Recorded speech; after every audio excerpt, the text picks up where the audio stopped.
March 25th, 2024, Los Angeles.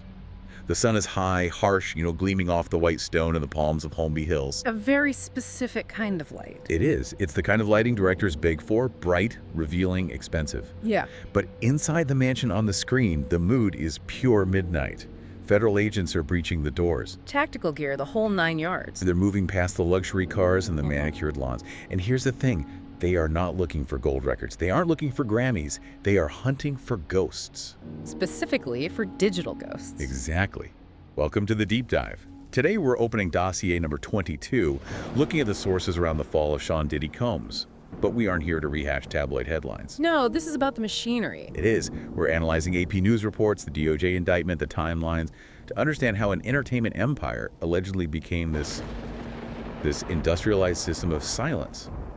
Imagine 1,000 bottles of baby oil, not for care, but for lubrication of a machine. That visual, the sheer volume of supplies seized, it's critical. It strips away the celebrity veneer almost immediately. It does. When you look at the raids on Combs' homes, the media first treated it as a spectacle. But from a forensic perspective, this was an excavation. The objective was the seizure of electronic devices containing evidence of what the DOJ classified not as parties, but as elaborate sex performances. And that distinction, that language, is the backbone of this entire dossier. It wasn't a get-together. Not even close. It was a production. The indictment paints a picture of a director running a set. Only the set was a hotel room, and the actors were allegedly coerced. These are the freak-offs. And we need to surgically deconstruct that term. In the popular lexicon on social media, freak-off became a punchline. Right, a meme. But in the legal documentation we have here, it describes a coercive environment designed for exploitation. These were not spontaneous events. The sources describe days-long sexual activity. Days long. Just pause on that. I want you to think about the logistics. Just the logistics required to sustain human beings in a state of performance for that long. You don't just stumble into a 48-hour event like that. You have to be engineered into it. Exactly. The sources talk about the distribution of narcotics, drugs specifically chosen to ensure compliance and, well, physical endurance. And then there's the recovery aspect. This is the detail that turns it from a noir thriller into something else for me: the use of IV fluids. Right. The indictment alleges that after these freak-offs, participants' victims would be so physically exhausted they needed intravenous fluids to recover. That's not leisure. No. Yeah. That is a biological experiment in exhaustion. It's a mechanism of control. You push the body past its breaking point, repair it just enough to function, and then you push it again. And the chemical control. It wasn't just recreational, it was tactical. Absolutely tactical. The DOJ indictment alleges the distribution of ketamine, ecstasy, and GHB. From a behavioral standpoint, this serves a dual purpose. First, it lowers inhibition. To get the performance the director wants. Yeah. Yes. But secondly, and more insidiously, it creates a state of incapacitation where consent becomes a blurry, if not impossible, concept. If you're heavily sedated, you can't revoke consent. You're just a prop. And then there's the supply chain. This wasn't local. No. The charges included the transportation of commercial sex workers across state lines. Which brings us to the hidden architecture of the crime. A man like Diddy, with a $500 million empire, he isn't booking his own flights for these workers. He's not running to the store for supplies. No, this required a staff. And this is where it gets really disturbing. We often focus on the figurehead, the villain at the top. But systemic abuse, it requires corporate enablers. It does. The indictment points a finger directly at the staff. High-ranking supervisors, security, personal assistants, these are people on a payroll with W-2s and health insurance who were allegedly weaponized to facilitate this. It's the banality of evil, right? You're punching the clock, answering emails, but your job description includes stocking a hotel room with narcotics. Precisely. The culpability diffuses downwards. According to the DOJ, you have employees acting as intermediaries. They arranged travel, they booked suites, they handled cash. They were the buffer zone. They were the buffer zone between the architect Combs and the act itself. Their job was to conceal, to cover up the abuse, and prevent law enforcement from ever finding out.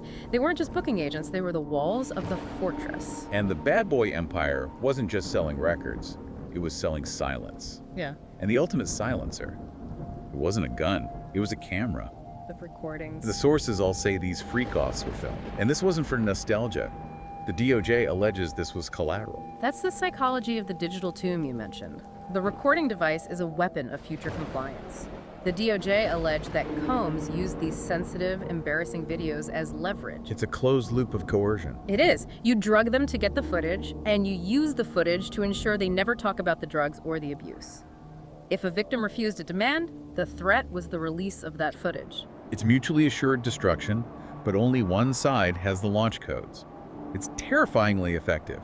But I want to pivot here. We're talking about the mechanics, the how. We need to talk about the man running the machine, the why. You don't develop these behavioral patterns in a vacuum? No. This requires a history, a slow build of immunity. To understand the freak-off, you have to understand the history of consequence, or really, the lack of it. This behavior was reinforced over decades.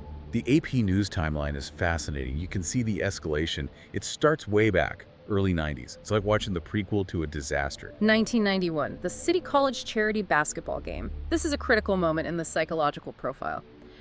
9 people died in a crash. 9 people. And the finding regarding Combs: poor planning.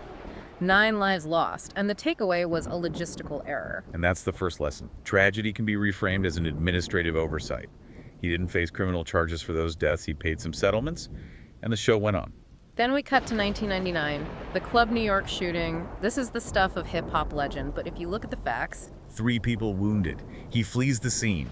He's later charged with gun possession and bribery. And the bribery charge is the key. The allegation was that he offered his driver $50,000 to say the gun was his. It's so transactional. Think about that. That is the blackmail economy in its embryonic stage. The attempt to purchase a different reality. And he was acquitted. His protege, Shine, went to prison for nearly a decade, but he walked. That has to reinforce the most dangerous lesson a narcissist can learn. People around me fall, I remain standing, I am the exception. And he didn't just remain standing, he thrived. Puffy becomes P. Diddy, launches Sean John, wins Grammys. But the violence was always there, just off camera.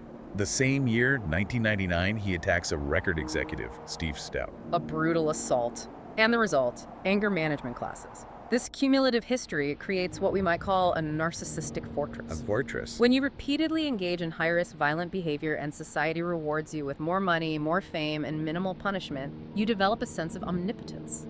You believe you exist in a separate moral universe. And that fortress held for decades. It was impenetrable until the cracks started to show. And the biggest crack appeared on May 17th, 2024. The CNN footage. That was the pivotal moment, where the public narrative just collapsed against the visual evidence. It's one thing to read about abuse in a lawsuit. Right, that can become he said, she said. But the video from 2016, seeing Combs attack his then-girlfriend Cassie in a hotel hallway. It was visceral, it wasn't alleged. It was high definition, kicking, dragging, throwing things. And think about the timeline of the lawsuit that came before that video. Cassie sues him on November 16th, 2023. One day later, one single day, the suit is settled. That speed is unbelievable. Usually these things drag on for months, for years even. That speed is a containment strategy. The goal wasn't to litigate facts. It was to buy silence and own the narrative. For years that worked, but the release of the 2016 video retroactively validated every claim in that lawsuit. It made it all plausible. Suddenly, the descriptions of the freak-offs became believable to the public. If he could do that in a hotel hallway, what was he doing behind closed doors? It was the plot twist he couldn't edit out. Yeah. And that brings us to the trial.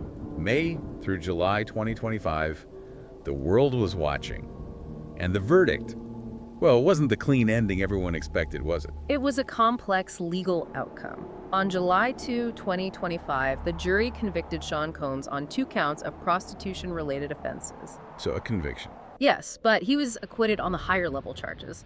Racketeering, conspiracy, and sex trafficking by force. Let's pack that, because racketeering, or RICO, it sounds like mafia stuff.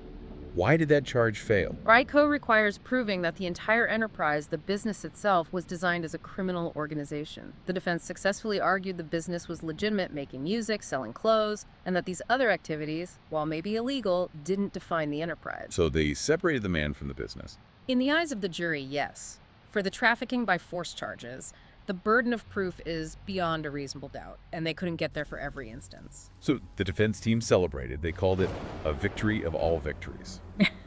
He was visibly relieved. So did he win? Did the architect escape the collapsing building? In a strictly legal sense regarding the maximum penalty, maybe he dodged the biggest bullet, but sociologically, it's a hollow victory. The emperor has been convicted of prostitution offenses. The label of untouchable is shattered. He is a convicted felon. The conviction validates the core truth. It puts the freak-offs in the history books not as rumor, but as a conviction. The myth is dead. Exactly. And think about the scene outside the courtroom. Or, the scene that wasn't there. The silence. Where were the celebrities? Where were the people who filled the white parters in the Hamptons? The white parties were the Super Bowl of social climbing. To be invited was everything. But during the trial, they vanished. That social capital evaporated. The peers, the collaborators, the people who drank the Ciroc, gone. It confirms the transactional nature of his relationships. Once the influence became toxic, the inhabitants fled. They realized being in was now a liability. It's the final scene. The king is alone in a federal courtroom. From a Lifetime Achievement Award in 2022 to a conviction in 2025, that's a steep vertical drop. It's the collapse of a myth. The bad boy image was a marketing tool, but the reality was a pattern of predation. The trial outcome, while mixed, officially closes the chapter on his impunity. But here's where it gets interesting, or dark. The machine has stopped. The freak-offs are over. But the artifact remains. We go back to the digital tomb. Yes. The tapes. We know the DOJ seized electronic devices. We know the indictment references them being used for blackmail. The question that hangs over Hollywood, over the music industry, is what is on them? And more importantly, who is on them? That's the lingering thread. The conviction is on paper, but the footage is in an evidence locker.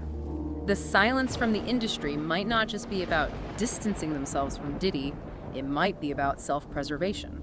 If the premise of the blackmail was, I have you on tape. And those tapes didn't disappear just because the architect went to court. His surveillance state likely captured the complicity of others, high-profile others. People who have a lot to lose. The freak-offs had guests. Who was attending the parties? That is the haunting note. The music has stopped, the party is over, the host is convicted, but the cameras were rolling for a very long time. And somewhere, in a government server room, the raw footage sits in the dark, waiting. It raises the ultimate question of accountability. We have punished the architect, but what about the guests? The dossier is open. You decide.